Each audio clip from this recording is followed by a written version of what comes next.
What I would do is I would involve the Department of Labor in the issue of immigration. And I would involve the Department of Labor in two different ways. The first way that I would do it is I would really strengthen the provisions of the teeth for enforcing the labor laws that we have on the books.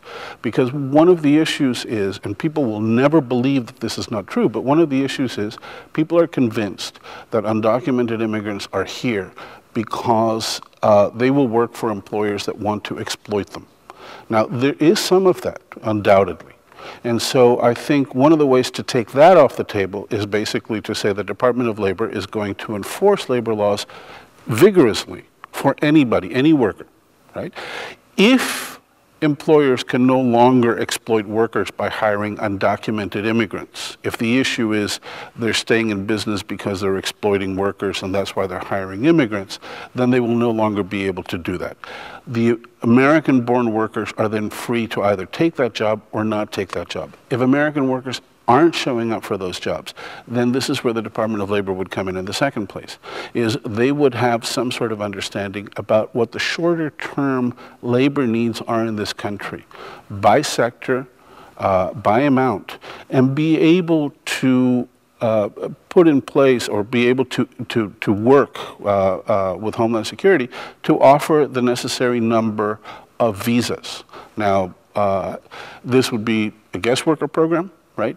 But one of the things, once again, going back, hewing to reality, one of the problems with guest worker programs, not only in this country but in other countries, is that in a lot of ways they've given the power to the employers who already have all the power. So that leads to bad treatment. That leads to basically saying, I'm not going to pay you. I'm going to pay you less than I'm told you, or if you don't like it, go away. I've got your visa, right? I hold the right to your visa.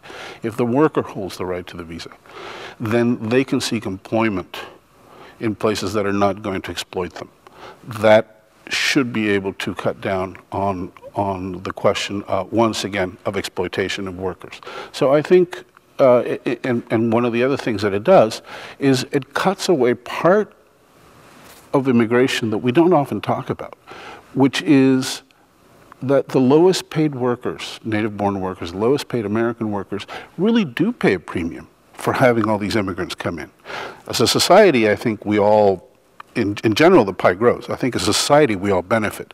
But if you look at the lowest paid workers, they're the ones that are in direct competition with many of the immigrants that are coming in, and they need some protection. So I think by bringing in the Department of Labor to do two things, enforce the laws vigorously and sort of decide how many people we need in which sectors in the sort of short to medium term, I think we can overcome a lot of the issues that we have today with immigration.